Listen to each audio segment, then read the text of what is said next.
গিয়াসউদ্দিন আল মামুনের ভাই হাফিজ ইব্রাহিম তার স্ত্রী মাফরুজা সুলতানার সহ পরিবারের সদস্যের নামে কয়েকশো কোটি টাকার ঋণ খেলাপি রয়েছে। শুধুমাত্র কুঞ্চিরহাট বোরহানুদ্দিন ও বোরহানগঞ্জ বাজার থেকে 1 কোটি টাকার বেশি চাঁদা তোলা হচ্ছে।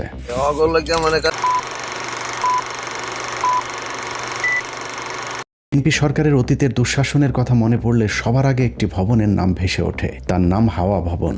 অভিশপ্ত এই ভবনের সাথে একজন ব্যক্তির নাম জুড়ে আছে, যার নাম গিয়াসউদ্দিন আল মামুন। অনেকেই মনে করেন মামুনের সাথে তারেক রহমানের সম্পর্কের অবনতি হয়েছে, কিন্তু বাস্তবে মামুন এখনও তারেক রহমানের সবচেয়ে ঘনিষ্ঠ জনদের একজন।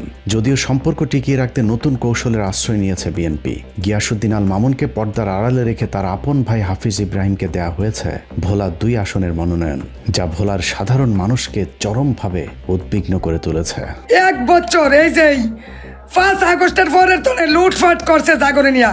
আমার ফেসবুকে লেখছে হাফিজ ইব্রাহিমের নিয়ে কথা বললে হাত পাও ভেঙ্গে গুড়া করিয়া ফেলবো।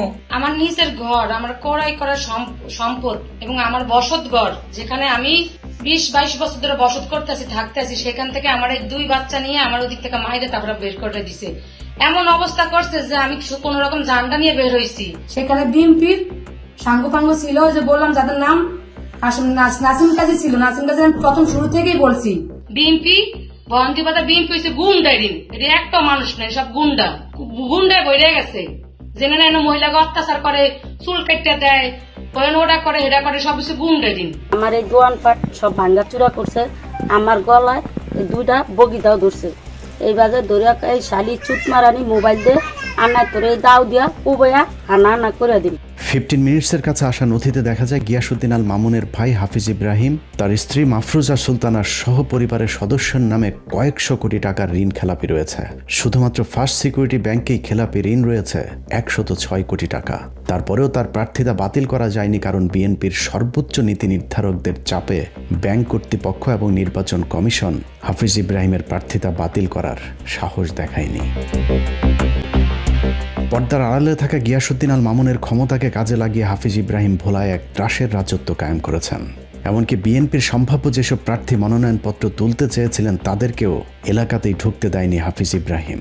কিছু সন্ত্রাসী, আমি যতটুকু জানি, ওনারা হাফিজ ইব্রাহিমের পক্ষে স্লোগান দিয়ে ওদের উপরে হামলা চালায়। ভোলার বোরহানুদ্দিন এবং দৌলতখান উপজেলার বাজার ও নদী ঘেঁষা চরগুলোকে কেন্দ্র করে ব্যাপক চাঁদাবাজির অভিযোগ উঠেছে গিয়াসউদ্দিন আল মামুনের ভাই হাফিজ ইব্রাহিমের বিরুদ্ধে। স্থানীয় সূত্রগুলো জানিয়েছে উপজেলায় অন্তত 30টির বেশি বাজার ও একাধিক চর এলাকা থেকে তিনি ও তার অনুসারীরা মোটা দাগে প্রতি মাসে 50 কোটি টাকার বেশি চাঁদা আদায় করছেন। বাজার ইজারা, ফসল উৎপাদন, পরিবহন ও বর্গা জমির নামে চাঁদাবাজির ফলে সাধারণ ব্যবসায়ী এবং কৃষকদের উপর বাড়তি চাপ সৃষ্টি হয়েছে। এর বাইরেও কৃষকদের বাড়ি থেকে হাঁস, মুরগি, গরু জোরপূর্বক ধরে নিয়ে যেয়ে খেয়ে ফেলার অভিযোগ উঠেছে হাফিজ ইব্রাহিমের অনুসারীদের বিরুদ্ধে। রুবেলাদারে আমাকে হাঁস, মুরগি, গরু, ছাগল, ভেড়া লইয়া যায়, আমরা জিগাইলে কাকা হাফিজ ইব্রাহিমে কইছে। হাফিজ ইব্রাহিমের দোয়াই দিয়ে আমাকে উপরে এত অত্যাচার করে, আমাকে ছাগল যা আছে সবই লিয়ে গিয়ে যায়।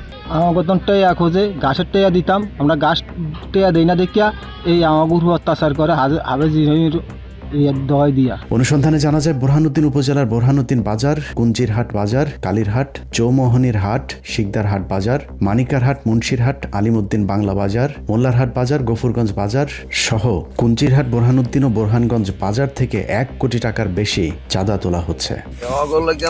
আমরা কোনো মাস্টার পাই এটা কারা এনে হালুদ্দিন ওরা চাইবে কেন আইসি ওরা জিজ্ঞাম যে ভাই তুই কারেন্ট দিয়ে আমার যদি আমাকে ব্যাকের কিছু মত নষ্ট করিস কে এই বিদায় এই ধরেন ওরা আইয়া বিসিআর এই ফিডান আরম্ভ না করছে। বোরহানুদ্দিনের পাশের চরগুলোর মধ্যে চর শরীফাবাজ, চর রামকানাই, চর গিরিশ, পাতার চর, ধারিয়া সাকুচিয়া, বয়ার চর, রিভার ব্লক ও চর কলাগাছিয়ার মানুষ যেন অত্যাচারী এক জমিদারের অধীনে প্রজা হয়ে বাস করছেন, যে কারণে এই আসনটিতে দাঁড়িপাল্লার প্রার্থীর ভূমিধস জয়ের সম্ভাবনা তৈরি হয়েছে।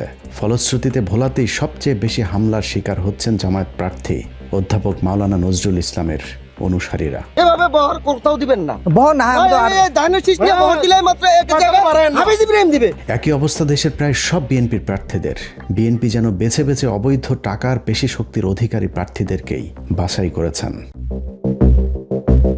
বিএনপি ক্ষমতায় আসলে এদেশের মানুষ কেমন থাকবে তা বোঝার জন্য আরেকটি আসন থেকে ঘুরে আসব, যেখানে